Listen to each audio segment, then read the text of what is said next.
Uma primeira reflexão sobre as questões da democracia, porque é, no fundo, isso que nos traz aqui, ou seja, nós estamos a discutir orçamento participativo. Porquê? Porque certamente estamos a discutir a democracia e o modelo de democracia que temos.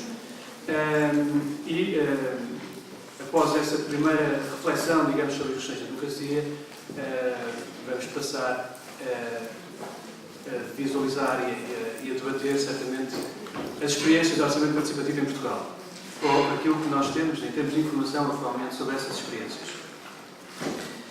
E, portanto, dizer que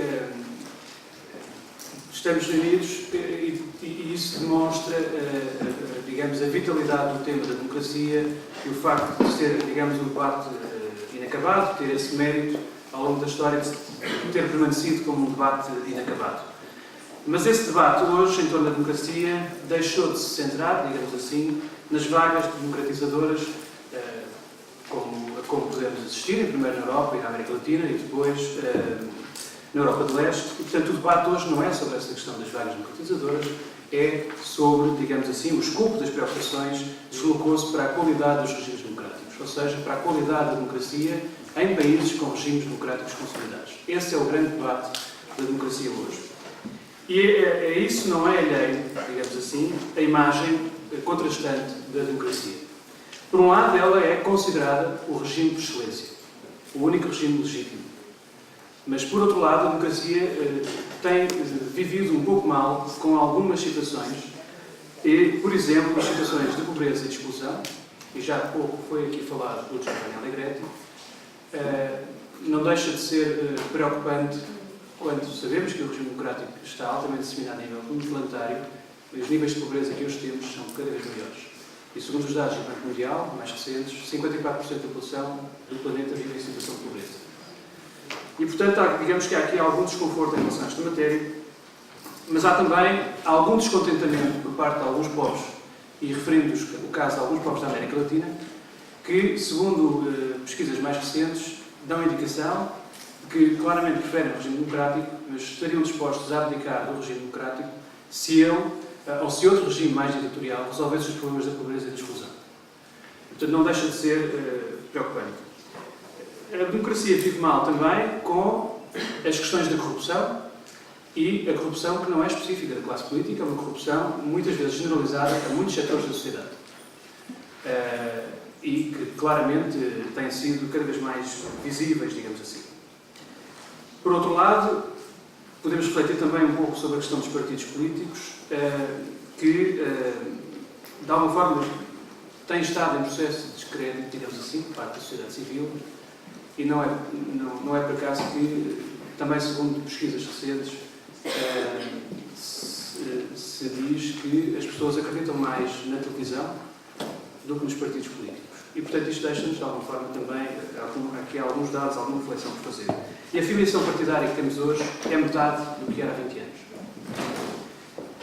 Por outro lado, digamos que há outro mal-estar, de alguma forma, que é a democracia estagnou, de alguma forma, no seu processo de aprofundamento. Ficou-se um pouco pelo método eleitoral para a eleição de governos e, provavelmente, há aqui ainda uma outra questão importante a refletir em relação a esta questão do mal-estar, que é o de podermos constatar que ninguém, nesta altura, assegura uma educação para a democracia e para a cidadania.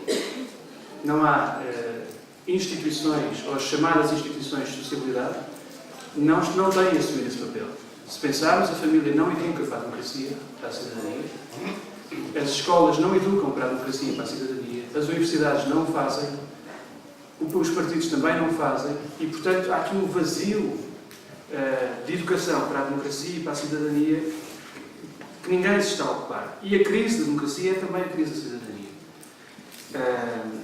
E digamos que todos estes elementos, no fundo, configuram um quadro que Alain Touraine designa da crise de representatividade. Ou, por exemplo, o Boaventura Sousa Santos da dupla patologia, a patologia da representação e a patologia da participação. A patologia da representação, na medida em que cidadãos e cidadãs muitas vezes não se sentem representados. Estão distantes do poder, muitas vezes não conhecem os políticos que estão eleitos, Mas também a patologia da participação, porque as pessoas não participam. E, portanto, a crise da democracia é também a crise da participação. Mesmo nos espaços que existem, as pessoas não se mobilizam para a participação. Muitas das vezes. E parece que a sua opinião não faz grande diferença face às grandes decisões, e isso leva também aqui a um alinhamento em relação a esta matéria.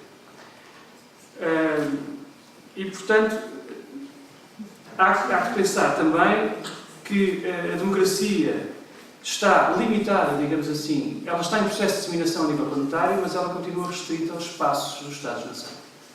E isto deve ser refletido na medida em que hoje as grandes decisões que influenciam a atividade dos Estados e a vida das pessoas são tomadas essas decisões a níveis supranacionais, a níveis internacionais, dentro de organizações onde a democracia ainda não chegou. E isto, de alguma forma, parece que a democracia, de facto, está num processo de expansão, que as decisões são tomadas a níveis que ainda não são níveis de decisão democrática. E o que aqui se coloca como desafio é até que ponto esta eventual crise de representatividade pode gerar uma crise de legitimidade. Ou seja, sabemos que, se olharmos para as elevadas taxas de abstenção eleitoral, que as pessoas já não se mobilizam muitas das vezes para aquilo que é o ato da democracia. E, portanto, que esta crise de representatividade pode gerar uma crise de legitimidade ou que as pessoas muitas vezes já não reconheçam legitimidade a atos governativos e, por essa via, a necessidade de criar novos espaços de participação e de reforço da legitimidade. O que eu quero dizer com isto é que não está aqui em causa a legitimidade da democracia representativa e, portanto, longe disso, porque também não podemos criar nenhum tipo de utopia que outro modelo vai ser melhor do que este. A questão é reforçar os atos de participação que aumentem a legitimidade da ação governativa e que esses atos não se limitem, digamos assim, às eleições, aos atos eleitorais. E é neste âmbito que emergem as experiências de orçamento participativo com uma proposta de criar aqui novos espaços de participação e também de reforço da legitimidade democrática.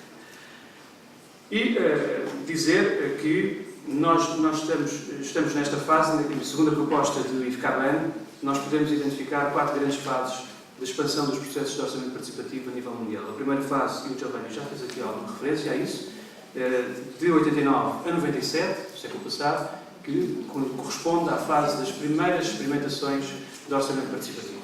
Uma segunda fase, de 97 a 2000, que correspondeu àquilo que se chama a massificação brasileira, e onde se identificaram cerca de 130 novas experiências de orçamento participativo no Brasil, mas também noutros países da América Latina. E mais recentemente, sobretudo a partir de 2000, mas não só, porque a primeira experiência que podemos encontrar de orçamento participativo na Europa é anterior a isso, mas é a partir de 2000, sobretudo, que se dá a grande expansão e a diversificação das experiências a nível internacional. E hoje estamos naquilo que o IFCABAN chama a 4ª fase, que é a fase da construção das redes de orçamento participativo. E nós temos visto isso em alguns encontros. De facto, a preocupação hoje não é apenas a dos processos, é a da relação entre os processos, entre as experiências, e estamos a falar de redes nacionais e de redes internacionais. Giovanni apresentou aqui o caso de Espanha, que claramente está a tentar trabalhar a um nível também de rede, mas há também outras experiências no Brasil e mesmo relações entre alguns países. E para tentar, no fundo, aqui contextualizar algumas preocupações em relação aos orçamentos participativos, e também seguindo a proposta de IFCABAN, digamos que é possível diferenciar as experiências com base em 4 grandes dimensões. As dimensões propostas pelo IFCABAN são a dimensão orçamental, a dimensão participativa, a dimensão normativa jurídica e a dimensão territorial, digamos assim. A dimensão financeira, orçamental, remete-nos exatamente para a questão do que é que estamos a discutir em termos de orçamento. E como já foi dito hoje aqui, o que se discute nos orçamentos participativos é a componente de investimento dos orçamentos públicos municipais. Ou noutros níveis territoriais, como já vimos. Salvo uma exceção que se conhece, no Brasil, se não estou em erro, é Mundo Novo, onde se discute todo o orçamento, incluindo a componente de funcionamento, que é a componente que permite pagar os salários do Presidente, dos funcionários, dos serviços municipais.